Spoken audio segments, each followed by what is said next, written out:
Hey, welcome to the Simple Nutrition Podcast, a show that helps you learn practical and actual nutrition tips from an expert. I am your host, Leonila Campos, a registered dietitian with over 8 years of experience in the nutrition field. Hi, welcome back to another episode in the Simple Nutrition Insights Podcast. I am your host, Leonila Campos, registered dietitian, and today we're going to talk about water-soluble vitamins. I did an episode a few weeks ago on fat-soluble vitamins. So if you haven't had a chance to listen to that episode, I recommend going back to it and listening to it. But today I wanted to discuss water-soluble vitamins because we also want to talk about them. So a water-soluble vitamin, what that means is that it dissolves quickly in the body, right? It's water-soluble. We're mostly made out of water, so it makes sense. But because of that reason, it must be replenished daily, right? It also gets absorbed into our tissues and our bloodstream. And then any excess that we intake is excreted through the urine, right? And so that's why one of the reasons why we need them on a daily basis. But just like with this fat-soluble vitamins, we want to get our water-soluble vitamins ideally from food, right? Because there is less likelihood of getting too much of the amount, right? Also because supplements should be just that, to supplement whatever we don't get for whatever reason. But if we're able to get them through food, which I'm going to talk about, it's better. Now, there are two types of water-soluble vitamins. Usually we combine them, but it's vitamin C and all your B vitamins, which are about 8 of them. So it's vitamin B1, B2, B3, B5, B6, B7, B9, and B12. So those are your B vitamins. We're going to go over each of them. So starting with vitamin C, also known as ascorbic acid, it helps heal our wounds and infections. It helps our body absorb iron. Usually that's one of the recommendations when someone has a low iron or anemia, right? Iron anemia. They recommend to take your iron supplements with vitamin C because it helps in the body to absorb better versus just taking it by itself, the iron by itself. So remember that, right? If for some reason you're taking iron supplements prescribed by your doctor, take it with something with vitamin C, which we're going to go over what kind of food sources contain vitamin C. But vitamin C also helps make collagen in the body, and it acts as an antioxidant, right? And so what collagen is a fibrous protein or a type of protein in our connective tissues that we find it in various in the various parts of our bodies, right? It helps with our nervous system, immune, bone, cartilage, and blood. So vitamin C helps make collagen that way. And it is also an antioxidant, which an antioxidant is a substance that protects our cells damage. So think of it as like a knight, right, that protects our cells. And it also neutralizes free radicals, right, which damage our cells, essentially. So, and that's what an antioxidant is. The daily recommendation or the daily intake for vitamin C is 79 to 90 milligrams a day. And what are some high vitamin C containing foods? A couple of bell peppers will give you 190 milligrams. So, you can add bell peppers to your meals and you get pretty much what you need in that day with just consuming that. But you also find it in broccoli. That will give you, one cup will give you about 132 milligrams. A cup of strawberries will give you 85 milligrams. So these are high vitamin C foods. One large orange will give you 98 milligrams. And one kiwi will give you 90 milligrams. So if you just decide to eat one kiwi every day or one kiwi for the first week, then you get that vitamin C that you need just from that specific food. A little bit of vitamin C here, because that is one of the things that I hear often is, I'm taking a vitamin C supplement to help me not get sick. Right now, the amount is quite high, usually over, 1,000% or whatever. And that is actually not recommended to do it consistently on a daily basis. I'm going to link a report that I found that talks about hypervitaminosis, meaning the high amount of vitamins that you consume and the effect in the body. And so this specific article says that it's not recommended to chronically consume or, take vitamin C supplements for a long period of time that are higher than 2 grams or 2,000 milligrams a day, because that can lead to serious issues like arthritis, right? Like stomach ulcers, stomach pain, right? Because it is acidic. But that also affects your kidneys, right? It's interesting because I have a new client, and she came to me because of a recurrence of kidney stones. And so as we were, obviously as we were doing some research, oxalates, right, which are found in food, that can affect, right? It can affect the kidney stones. So taking too much vitamin C can accumulate or stimulates the accumulation of oxalates, and that affects the kidney. So then more stones get formed, right? And so that doesn't help with the elimination of the stones. So if you have kidney issues, right, or if you have recurrence of kidney stones, right, taking these high vitamin C amounts coming from supplements, right? This is not coming from food, because you get from food, your body's able to use what it needs, and then you get rid of it right away. But with these high amounts of vitamin C, your body can only do so much as to get rid of, that amount. Again, you're getting rid of through the urine, which your kidneys have to do that work. So the recommendation here is saying if you're taking more than 2,000 milligrams a day, right, that's a high amount. So it's not recommended, again, because you get these other symptoms that can indicate that you're exceeding the amount of vitamin C. Again, usually this is mostly because you're intaking it in a supplement form. If you're taking something for, like, I don't want to get sick, right, which is okay.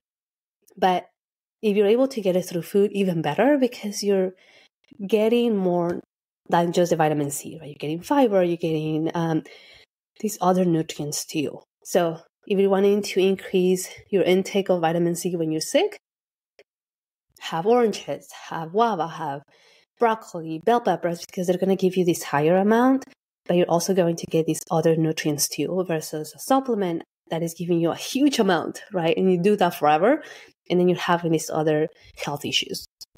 So I wanted to share that with you, because I did see that with one of my recent patients, that she mentioned that, when I started to have more of a recurrence of these kidney stones, I was in this health kick of adding all these supplements and taking this high vitamin C supplement, because I wanted to stay healthy, right?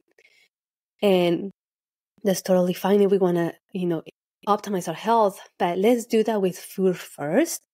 And then if we're struggling, right, okay, let's add a supplement that is only giving us, no more than 100% of what we need or what's recommended is specified on the bottle, right? We don't need these mega doses. So that's for your vitamin C. Now, for your B vitamins, right, there are 8 B vitamins, and those B vitamins support and promote a wide variety of functions, which include our energy levels, our red blood cell growth, infection prevention, brain function, cell health, and metabolism. And so they are essential, right? We have to get them from food. So let's start with the B1, vitamin B1. So vitamin B1 is also called thiamine. And the use in the body, it basically helps with conversion of food to energy. It helps our nervous system. It helps with cell growth and functions. And the recommendation is 1.1 to 1.2 milligrams a day. And you can get B vitamin or thiamine from beans, lentils, peas, sunflower, sesame seeds, brown rice, tofu, and asparagus. So you can add a variety of these foods throughout the week, and you can get the B vitamin. You can get thiamine from those foods. Excuse me. Now, B2 is riboflavin. And riboflavin helps with the conversion of food to energy just like B1 or thiamine. It helps with vision and skin health. It helps break down fats, steroids, and drugs. And the daily recommended amount is 1.1 to 1.3 milligrams a day. And you can get it from almonds and spinach and peas, kale, soybeans, and mushrooms. Now, I don't want you to feel overwhelmed with like, how am I going to remember all this information? It's too much. I'm going to include a handout for you so you can have and you can remember, you can use, right? If you're like, okay, I want to make sure that I'm getting a variety of nutrients, a variety of these vitamins on a daily basis or a weekly basis. You'll have that resource as well, so you can go back to it and you can use it as a reference. So don't worry, my friend. Don't panic here. Okay, vitamin B3 or niacin.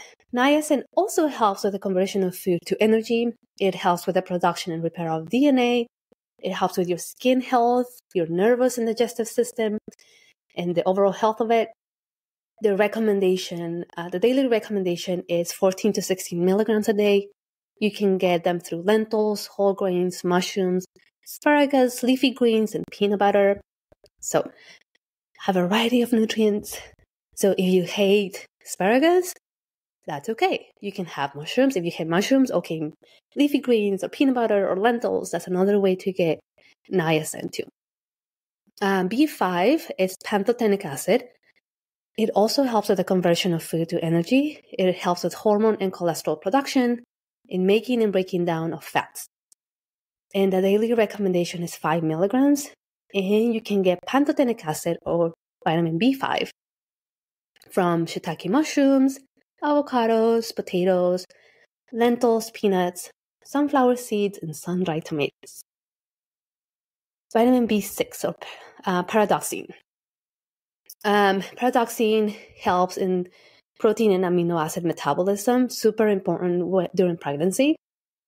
So you'll see mostly of all your B vitamins in prenatal vitamins, that you can also get them from food, which we're going to go over in a moment. It helps in the creation of red blood cells and the creation of neurotransmitters. You need about 1.3 milligrams a day, and you can get them from chickpeas, potatoes, pistachios, sunflower seeds, brown rice, and wheat flour. Biotin or vitamin B7, it helps again with the conversion of food to energy, carbohydrate and fat metabolism, regulation of gene expression. And you need about 30 micrograms a day. And you get them through peanuts, cauliflower, oats, almonds, broccoli, sweet potatoes, and strawberries. I mean, there's a lot of other or other foods that will give you biotin, but these are the ones that have a high amount. Folate or vitamin B9 it helps in the creation of DNA and blood cells, cell growth and division, amino acid metabolism. And the daily recommendation is 400 micrograms, with the exception during pregnancy. During pregnancy, it actually doubles, again, because it makes sense, right? There's a high amount of cell growth and division that is happening at a rapid rate. More amino acids are needed, so you need a metabolism of the amino acids in the creation of DNA, right? You're creating a human being. So there's a higher need of folate, and that's usually recommended to start way before pregnancy happens. So if someone knows that, hey, I want to get pregnant, or I'm thinking about pregnancy, obviously speaking to your doctor about it, but considering increasing this amount of these foods or consulting with your doctor about taking a supplement at least 3 months before that happens, because you want to make sure that your body is absolutely ready to start that process, right? That's one of the, it's also recommended because it decreases the risk of spina bifida during that super important time when the fetus, right, is growing. So you can get folate from edamame, mangoes, lentils, asparagus, spinach, avocados, broccoli, and corn. Vitamin B12, cobalamin. It helps with red blood cell creation and development, nerve and neurological function, DNA production, and we need 2.5 micrograms a day. We can get vitamin B12 from nutritional yeast, nori, shiitake mushrooms, fortified cereals, plant-based milks. If it has been added to like the vitamin water, you can get them through there too. So those are some examples of foods where you can get these B vitamins. Again, as a recap, right, for the B vitamins, you have vitamin B1 or thiamine, vitamin B2 or riboflavin, vitamin 3 or niacin, vitamin B5 or pantothenic acid, vitamin 6 or pyridoxine, vitamin 7 or biotin, vitamin B9 which is folate, vitamin B12 or cobalamin. I'll probably maybe consider doing an episode on the difference between cobalamin and these other forms of B12, because I know there's so many out there and that could be a confusion, right, in terms of more the supplementation of it. But the important thing here, right, is that if we're adding a variety of these foods, and you can see that there's some food here that has different types of B vitamins. And so the idea here is to add a variety of these foods so you can get not only one type of B vitamin, multiple types of the B vitamins, right? And also vitamin C, because, we saw that strawberries have vitamin B7 and also have vitamin C. So when you think about vitamins that way, okay, let's make sure that I'm adding a variety of these foods throughout the week, throughout the month. We can have the amounts that we need versus I'm going to rely on a supplement, right? That the supplement might give me a really high amount, but it's not giving me other things. It's not giving me antioxidants. It's not giving me fiber. So food first, always. Then if you need a supplement, talk to your healthcare provider, talk to your doctor or your dietitian, so you can talk about that and figure out if this is something that you need. But again, food first, and then you talk about something else. Again, I'm going to link, or I'm going to add the resource in the show notes so you have it. The main thing again is, we want to make sure that we have the vitamin C and the B vitamins, which are your water-soluble vitamins, on a daily basis from food, right? These are vitamins that we need. And we don't absorb them, meaning we don't store them, rather. We, of course, absorb them, but we don't store them like fat-soluble vitamins. So we need to have them on a daily basis to make sure that we are getting those nutrients consistently. We don't need mega doses, right? I talked to you about having high amounts of vitamin C, over 2,000 milligrams a day, can affect your kidneys, can affect the accumulation of oxalates, which can lead to more kidney stones. There are other symptoms that having a high vitamin C causes too. And then there's the article that I'm going to link in the show notes also talks about hypervitaminosis of all your B vitamins. So what are some of the symptoms that you can get if you're getting a high amount of these B vitamins too, just so that way you are aware and So if for some reason you're having like these issues and you don't know why, and there's, they're doing all kinds of tests and you're taking these high mega doses of vitamins, could be a possibility why that is. So anyway, my friend, I know this was going to be a quick episode, but I wanted to talk about your water-soluble vitamins because I did an episode on the fat-soluble vitamins, so why not the water-soluble vitamins, right? So just as a recap, our water-soluble vitamins dissolve quickly in the body, right? They must be replenished daily coming from food. And they are absorbed into our tissues and bloodstream, and the excess is excreted through the urine. We don't store them, right, essentially, because we use them usually right away. Excess is excreted into the urine.